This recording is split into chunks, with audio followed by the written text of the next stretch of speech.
Fox 61 Morning News starts now.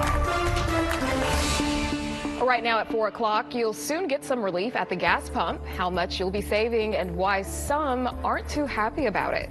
Also coming up at 4, listen to this, you guys, an infant abandoned and left on the hood of a car. We hear from the woman that found that baby. And a major drug bust right here in the capital city. The deadly drug investigators discovered and the potential damage it could have caused. Right now, we are kicking off our 4 o'clock hour with a live look over I-84 near exits 45 and 46. You can see the roads are still wet this morning. It was sprinkling when I came into the station, so make sure you slow down and take it easy as you head out the door this morning and give yourself a little extra time to make it to your destination. Good morning, sunshine. Thank you for waking up with us here on the Fox 61 Morning News at 4. Hope you're having a great one so far. I'm Symphony Privet. We have a lot to get to, but first let's get you up to speed with a look at the forecast. And it is back.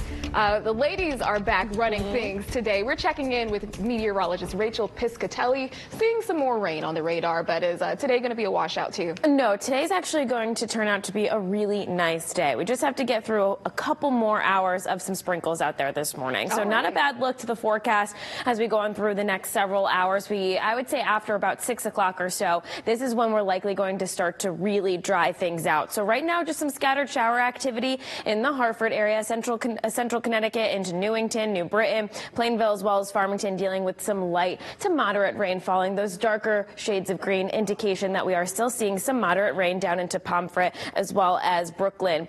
Chaplin, Ashford, Willington also getting in on some rain this morning. Otherwise, it's really light and scattered in nature. And as we go on through time, we will start to see things dry out. You can see we have plenty of moisture down to our south. A lot of that is going to miss us. So right now, numbers, well, they're pretty mild out there. Temperatures are in the 40s across the state, even in Torrington at 40 degrees. We're at 42 in Hartford this morning, 45 in New Haven. Good morning to you. And 44 in Bridgeport. Winds generally out of the north right now. They're at anywhere from 5 to 10 miles per hour. Northwest too. We'll see eventually these winds begin to shift out of the south to southwest over the course of the next several hours as well. So for the next 12 hours or so, you'll notice the numbers stay pretty steady into the 40s. By the time we get to the afternoon, 1, 2 o'clock, it's warm into the upper 50s to near 60 degrees. We'll break for some sunshine, partly cloudy skies today. Overall going to be a very pleasant day across the board. We're looking at 57 degrees in Torrington, 58 in Bridgeport, 61 in Danbury, and 60 degrees in New Milford. Then heading towards the weekend.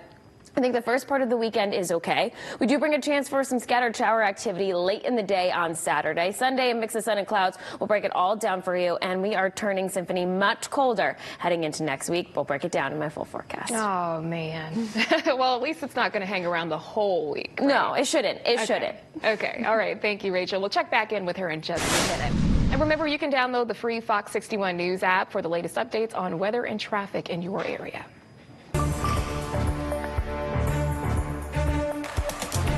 Well, it's official. Connecticut is now just a week away from the gas tax holiday as Governor Ned Lamont put pen to paper Thursday and signed it into law. So I'm signing the gas tax bill, giving people a little immediate relief given the high price of gasoline. I'm really thankful to the legislature on both sides of the aisle, the leadership taking this on a unanimous basis. We're the third state in the country to get this gas tax relief right to folks at the pump. Well, Connecticut's gas tax holiday is set to last 3 months. It starts April 1st and ends on June 30th. During that time, the state's 25-cent excise tax on gas will be lifted, dropping those prices at the pump and giving drivers a little bit of relief from the recent surge as of late. In addition to that, the new law will suspend public bus fares for that same 3-month period, meaning passengers can ride the CT Transit for free. The new law also created a 1-week sales tax holiday set to begin April 10th and end on April 16th. And while drivers will still be, happy to save at the pump, gas station owners not too pleased with the new law. Owners say come April 1st, they will lose money on any gas they still have in their station's tanks because they would have already paid that excise tax from their previous gas shipment. State lawmakers did not include any sort of reimbursement plans for station owners in that bill. I don't think it's possible or fair for these owners to have everyone switch over on April 1st, It's going to be near to impossible. Connecticut Attorney General William Tong asking drivers to be on alert and let officials know if they suspect any sort of price gouging or gas stations not complying with the gas tax holiday. So with the gas tax holiday going into effect next week, let's take a look at where we stand right now with prices. Here are the latest prices from AAA. A gallon of regular is $4.31, and that's down a penny from Wednesday and about 8 cents since last week. The trucking industry taking the biggest hit right now with diesel costing $5.13 a gallon. Now to some disturbing news out of Mansfield, as state police are now searching for a man who they say left a premature baby on the hood of a parked car and just took off on Thursday. Now, a woman called 911 after seeing that man leave in a dark-colored vehicle. The baby, who's believed to have been born at least 2 months early, was taken to an area hospital and is now in stable condition. People in that area shocked over the discovery. I can't imagine someone being in a situation that says we're just going to drop it here and hope for the best. Especially with Connecticut's rules, you can just drop it off unannounced at the hospital and walk away.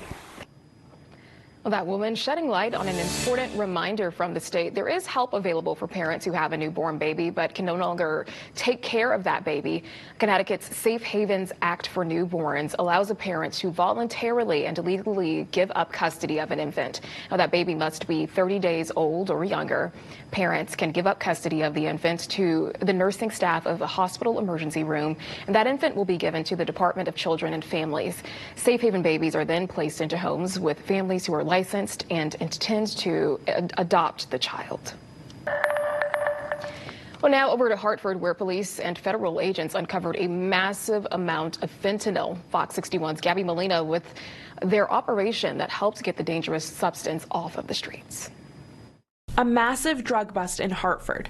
16 kilograms of fentanyl, 30,000 fentanyl pills, along with several other drugs and guns. 38-year-olds Erasmo Wally Rosario Hernandez and Wiley Arias de la Cruz, both of the Dominican Republic and living in Hartford, are accused of being involved in a massive drug trafficking network. These aren't small-level drug dealers. This was a massive interdiction. This was an international drug trafficking operation that was disrupted here. To put into perspective just how much fentanyl this is, just 1 kilogram has the potential to kill 500,000 people, according to the DEA. It's a potent synthetic opioid that is approximately 100 times more potent than morphine and 50 times more potent than heroin. And it's taken the lives of many here in Connecticut. You're talking about 1,500 deaths last year in the state of Connecticut, 85% of which were connected to fentanyl. That's huge. The devastating effects of the drug seen right in Hartford earlier this year, when a 13-year-old fatally overdosed on fentanyl inside the Sport and Medical Sciences Academy. We have seen all too many times that just a small quantity of fentanyl can lead to tragedy. And when you think about the amount of tragedy that could be contained in this quantity of fentanyl, it's kind of mind-blowing.